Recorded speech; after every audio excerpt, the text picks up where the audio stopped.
Achilles and the Tortoise. The paradox that parallels addiction. People are always looking for ways to improve their outlook on life. That's why it's important for us as a people to expose any illusion we might be currently living under. That's the main focus of this paper, to show how paradoxes can actually help society to remain morally and socially intact enough to stay a self-governed society. Although the puzzles affect everyone individually, it's fun and challenging to discuss and grow from them. As a culture that's considered a world leader in areas such as politics, commodities and education, we would like to believe our views are sound in every way. Unfortunately, there is a lot of room for improvement in areas such as morality and self-discipline. For some people these things come simply: I'll eat right, exercise and not smoke or drink. For someone like that, they might think that everyone else is just lazy and/or weak-willed, and that's why they smoke and don't exercise, which is a moral problem in itself. The philosophical questions asked by the great thinkers of the past are just what we need to slowly begin to reach a greater truth about ourselves and our society.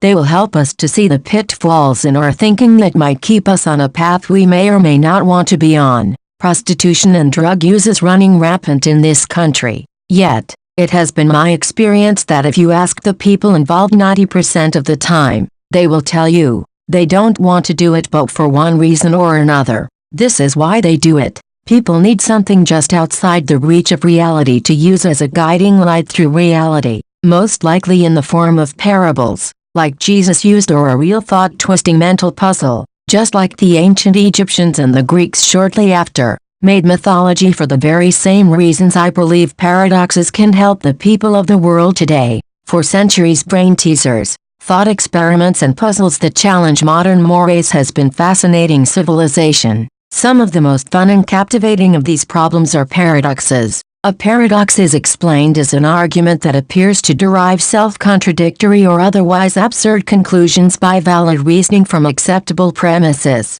Perry, 811. The most famous of them were thought up by a man named Zeno, who lived around 490 BC. One of the most thought-provoking of these was a paradox called Achilles and the Tortoise. Achilles is man trying to catch up to a tortoise in a foot race. He gives the tortoise a head start of 10 yards. Achilles is running at 10 yards per second and the tortoise can only move at 1 yard per second. According to accepted beliefs, he'll pass the tortoise momentarily, but according to the mathematics of the situation, Achilles will never pass the tortoise. Before he can catch up to the tortoise, he must reach the halfway point, which is 5 yards. When that happens, the tortoise has moved another 1/2 of the yard. Achilles reaches a second halfway point at 7.5 yards, but the tortoise has moved another 1/4 of a yard. Achilles reaches another halfway point, this time at 8.75 yards, while the tortoise has moved yet another 0.0625 of a yard, and so on and so forth for infinity.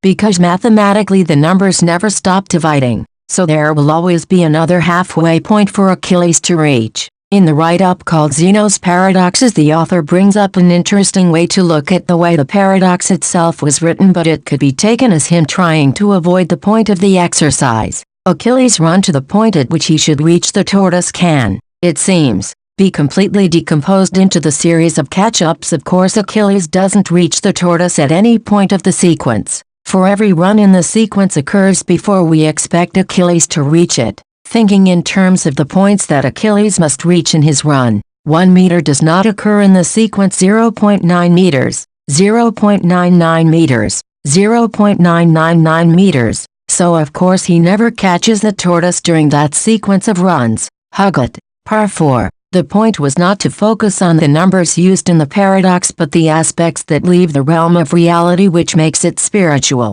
Therefore one can make the comparison to problems in life like addiction, fornication, gambling, drinking or smoking, etc. Any of these things could be the tortoise for a lot of people. The parable and mythology have a way of showing the moral high roads of any given situation. Much like the spiritual world and the physical world, numbers can go places reality just can't reach, and in that minute world things from reality are defined differently. It's like in quantum mechanics. In reality it seems one person can't be in two places at once, but among subatomic particles this seems the case. So the rules of reality, as we know them, are altered in the quantum world, and it would appear mathematics, The paradox reveals that mathematics and reality separate at some point, or do they? Naturally, one would assume that the numbers would add up to Achilles passing the tortoise. I mean, a 4-year-old child would draw that conclusion. However, the math suggests otherwise. I believe being exposed to these types of paradoxes helps people,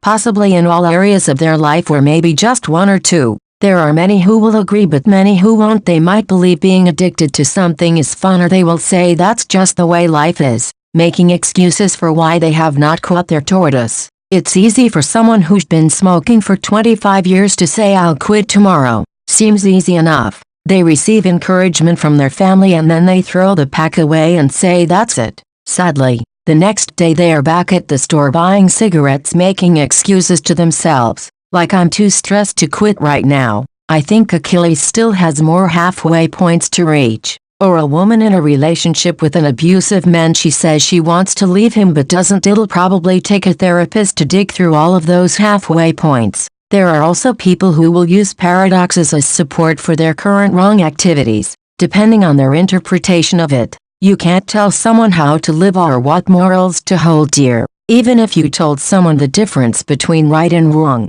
If they choose to ignore it, you're back to square one. So philosophers put the paradoxes out there for people to contemplate so they will make up their own minds. The point of this paper was to show how paradoxes like the aforementioned could help people if thought of in the right way. In Achilles and the tortoise, he wanted to relay something, but the problem with that is everything is up for interpretation. So someone may have read about this paradox 100 years ago and interpreted it completely different. That's what's great about art, parables, mythology and paradoxes. I believe the paradoxes are here to help humanity overcome its adversities and have over the last few centuries. Nowadays people most likely learn about them in college. I say we will benefit from exposing children to them at increasingly younger ages, before they encounter the immoral behavior of the world. I am also convinced that everyone, no matter their station in life, still has a tortoise that they must catch.